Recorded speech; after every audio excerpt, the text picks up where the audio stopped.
Κύριε Γιαννούλη, Χρήστο, καλημέρα σας. Αν εκλεγείς θα χρησιμοποιώ τον πληθυντικό. Μέχρι τότε είναι δύσκολος ο ενικός. Καλημέρα. Είμαι βέβαιος, καλημέρα, καλοτάξιδη, καλή επιτυχία σε αυτή τη νέα ενημερωτική πορεία που ξεκινάει, αλλά είμαι βέβαιος ότι θα πρέπει να κρατήσουμε μια δέσμευση, ότι αν εκλεγώ θα παραμείνει ο ενικός. Θα είναι δείγμα ότι εννοούμε αυτά που λέμε και ότι αυτά που λέμε δεν είναι κενά περιεχομένου. Κοίταξε, απέναντι στην εξουσία ο ενικός είναι λίγο έτσι παραπλανητικός. Οπότε αν θα κατακτήσει εξουσία τότε θα αναμετρηθούμε σε άλλα αλόνια. Για την ώρα είμαστε σε άλλη φάση. Και βέβαια η βασική μας επιδίωξη, Απόστολη, δεν είναι να κατακτήσουμε την εξουσία και να τη διαχειριστούμε. Είναι να βοηθήσουμε να αλλάξει η ζωή των πολιτών και των δημοτών. Τώρα ξέρεις όμως τι θα σου πούν αυτά, και άλλοι μας τα έλεγαν. Ακριβώς. Άλλοι όμως δεν έζησαν την πραγματικότητα όπως τη βιώσαμε και εμείς και εκατομμύρια Έλληνες που έχουν ζήσει το αδιανόητο. Και ξεκινώ από την αφετηρία, από τη μήτρα αυτής της έντασης της σχέσης μου με την πολιτική και την αυτοδιοίκηση, που είναι και τα όσα συνέβησαν στην ΕΡΤ. Η ΕΡΤ είναι ένα πανεπιστήμιο δημοκρατίας. Η περίπτωση της ΕΡΤ που μας οδηγεί και στην αυτοδιοίκηση, μία από τις ανησυχίες και τις ευαισθησίες που μας οδηγεί στην αυτοδιοίκηση, είναι σχολείο για το πώς σε αυτή τη χώρα τα αυτονόητα πρέπει να γίνουν αντικείμενο διεκδίκησης. Δηλαδή η δημοκρατία, η ελευθερία, η κουλτούρα, ο πολιτισμός, η ενημέρωση έχουν χαθεί, έχουν αποδυναμωθεί και πρέπει να τα ξαναφέρουμε στην αξιακή τους κατάσταση. Να πω ξεχωριστή καλημέρα καταρχήν στους συνδημότες και συνδημότησές σου της Κατερίνης, γιατί ακουγόμαστε πολύ καλά στην Κατερίνη. Και θα σε ρωτήσω από αυτό. Θα πούν βεβαίως ότι τι είχαμε εδώ, άλλη μια φορά κάποιοι που συμμετείχαν σε έναν αγώνα έφυγαν και προσπάθησαν, ας πούμε, να μπουν στον πολιτικό στίβο. Δεν έχει σχέση ούτε με ματαιοδοξία ούτε με προσωπική φιλοδοξία. Έχει πραγματικά την διάσταση μιας πρόκλησης που και για μένα προσωπικά αλλά και για όσους πλαισιώνουν το Δημοτικό Συνδυασμό Άλλο Δρόμο, τον άλλο δρόμο που συγκροτήθηκε για τον Δήμο της Κατερίνης, έχει την πρόκληση να αλλάξουμε τη ζωή μας. Όσα έχουν συμβεί τα τελευταία χρόνια με τα μνημόνια, με το μνημόνιο, με τις παράλογες πολιτικές αποφάσεις, με όλα αυτά που αποτιμούν τον άνθρωπο σαν αριθμό και όχι σαν οντότητα, σαν ψυχή και σαν ευαισθησία, μας υποχρεώνουν, Απόστολε, να είμαστε μπροστά και όχι μόνο παρατηρητές ή ελεγκτές της εξουσίας. Έχει ένα ιδιαίτερο χαρακτηριστικό η περίπτωση των δημοσιογράφων που μπαίνουν σε αυτή τη μάχη, ότι για πολλά χρόνια ελέγχαμε την εξουσία και εμέσως υποδεικνύαμε μέσα από τις ερωτήσεις μας το σωστό ή το δρόμο που θα έπρεπε να έχει αυτοδιοίκηση. Τώρα είναι η πρόκληση που μπορούμε να υλοποιήσουμε, να ακολουθήσουμε πρότυπα και πολιτικές που έχουν προοδευτικό πρόσημο, που έχουν ανθρώπινο πρόσωπο για τις πόλεις, για τα χωριά, για τις γειτονιές, για τον τόπο μας. Είναι συνέχεια. Κάποιοι προσπαθούν να μας πείσουν ότι οι αυτοδιοικητικές εκλογές δεν είναι πολιτικές εκλογές. Και αναρωτιέμαι γιατί. Γιατί μήπως μπορούν να λειτουργήσουν πόλεις κάτω από τις μνημονιακές υποχρεώσεις που συμφλήνουν την αυτοδιοίκηση, που μετατρέπουν την αυτοδιοίκηση σε ημάντα μεταφοράς αντιλαϊκών πολιτικών, σε ένα εργαστήρι κυρίως νεοφιλελεύθερων μνημονιακών πολιτικών. Αυτό δεν αφορά κανέναν. Αν μετατρέψουμε τους Δήμους σε απλές δημόσιες υπηρεσίες που θα εκδίδουν πιστοποιητικά και δεν θα μπορούν να σχεδιάζουν, να οραματίζονται και να υλοποιούν με τη συμμετοχή των δημοτών, αυτό θα είναι αυτοδιοίκηση? Ήμασταν πάντα υπέρ της άποψης ότι η αυτοδιοίκηση πρέπει να είναι μια τοπική κυβέρνηση. Συμβαίνει αυτό? Όχι. Ερώτηση απευθείας λοιπόν. Ήσουν από τους πρώτους που ανακοινώθηκε ότι υποστηρίζεται από το ΣΥΡΙΖΑ και θα ήθελα να μου πεις αν μόνο με την υποστήριξη του ΣΥΡΙΖΑ κατέρχεσαι, γιατί έθεσες και το θέμα απευθείας πολιτικά και το κάθε κόμμα έχει μια πολιτική στάση και θέαση, ας πούμε, για τη συγκεκριμένη ιστορική στιγμή, για τον συγκεκριμένο χώρο εμπροκειμένου όταν πρόκειται για τους Δήμους. Μόνο με την υποστήριξη του ΣΥΡΙΖΑ είσαι στην Κατερίνη υποψήφιος?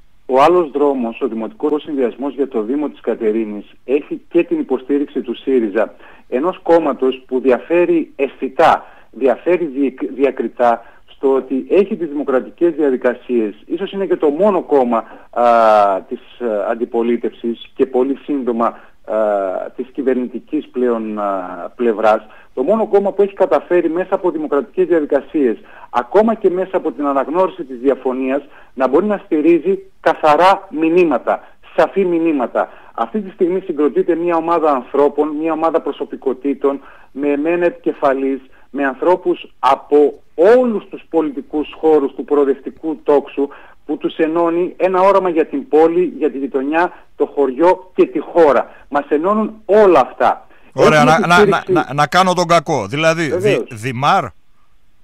Είμαστε σε συζήτηση με όλους τους πολιτικούς χώρους και πολύ σύντομα μπορεί αυτό να λάβει και την δημόσια, την επίσημη διατύπωση. Υπάρχουν και άνθρωποι και από τη Δημάρ, υπάρχουν και άνθρωποι και από το Πασόκ, υπάρχουν και άνθρωποι και από τη Νέα Δημοκρατία. Ο ΣΥΡΙΖΑ μας προσφέρει την στήριξη με απόλυτα δημοκρατικές διαδικασίες στο να μπορέσουμε το όραμά μας αυτό να γίνει όραμα κάθε δημότη, κάθε πολίτη της Κατερίνης, κάθε ανθρώπου που θέλει την επόμενη μέρα ο Δήμος να είναι ένας ζωντανός οργανισμός που θα παράγει πολιτισμό, θα παράγει αλληλεγγύη, θα προσφέρει αλληλεγγύη.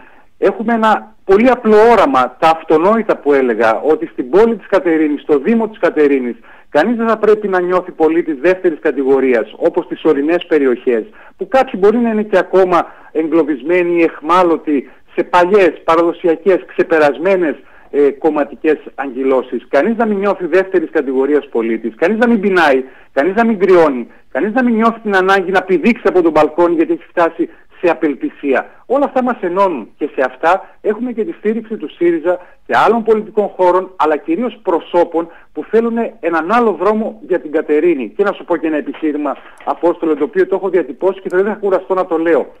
Εάν έχεις τη στήριξη και του ΣΥΡΙΖΑ, έτσι όπως έχει διαμορφωθεί η δημόσια συζήτηση, είναι κάτι σαν μικρόβιο, σαν λάθος, πρέπει να νιώθεις ενοχικά.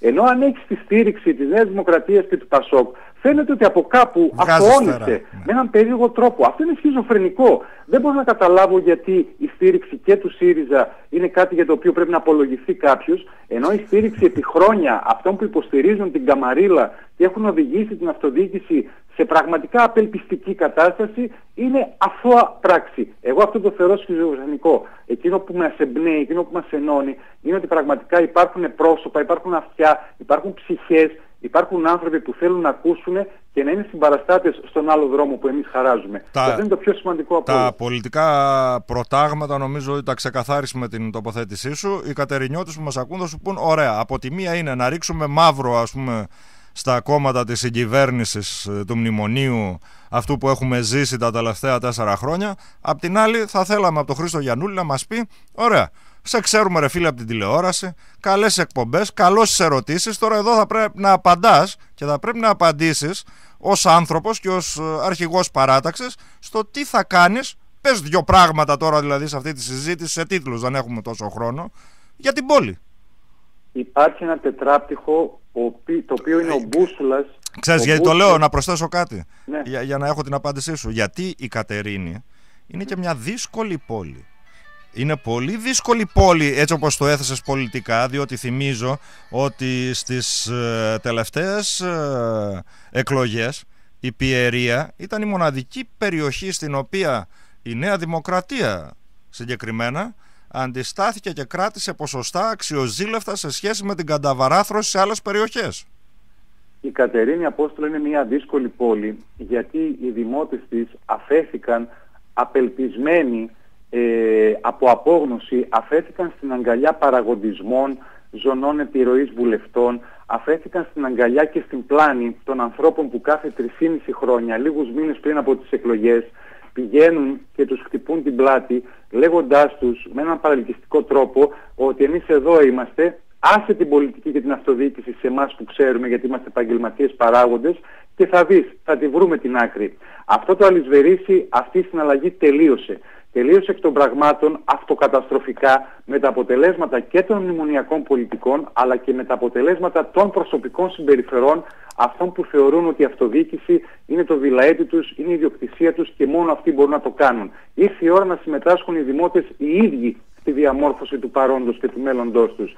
Και εμείς ένα τετράπτυχο το οποίο θα υπηρετήσουμε μέχρι τέλους στη θητεία που θα ξεκινήσει το Σεπτέμβρη του 2014 για την Κατερίνη, περιλαμβάνει τη διαφάνεια, τη δημοκρατία, την αλληλεγγύη, την πρόοδο και την ανάπτυξη. Διαφάνεια και εντιμότητα σημαίνει, Απόστολε, ότι εμείς δεν θα βρεθούμε στη θέση να είμαστε υπόλογοι στη δικαιοσύνη για ζητήματα κακοδιαχείρισης. Γιατί οι δημότες θα έχουν απέναντί τους ένα κρυστάλλινο δημαρχιακό μέγαρο που το κάθε 1 ευρώ, είτε είναι από το ΕΣΠΑ είτε είναι από τους δημοτικούς πόρους, θα ξέρει ανα πάσα στιγμή που θα πηγαίνει. Δημοκρατία σημαίνει, Απόστολε, ότι εμείς δεν θα εκλεγούμε ως αυτοκράτορες ή αυταρχικοί αλαζόνες που θα απαξιώνουμε τη συμμετοχή του Δημότη και την άποψή του. Υπάρχουν τα τοπικά δημοψηφίσματα, υπάρχουν οι συνελεύσεις που διαρκώς οι δημότες θα προσπαθούμε να είναι δίπλα μας.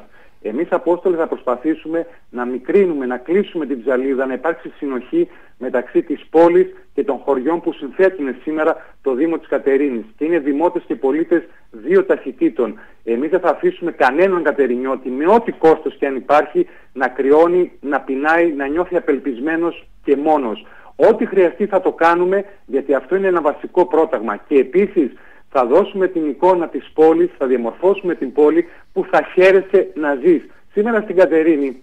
Μία κουβέντα, γιατί δεν έχω άλλο χρόνο. Σήμερα στην Κατερίνη, Απόστολοι, οι άνθρωποι φτάσαμε στο σημείο να περπατούν στο δρόμο. Είναι μια εικόνα που θα την ξανασυζητήσουμε πολύ σύντομα.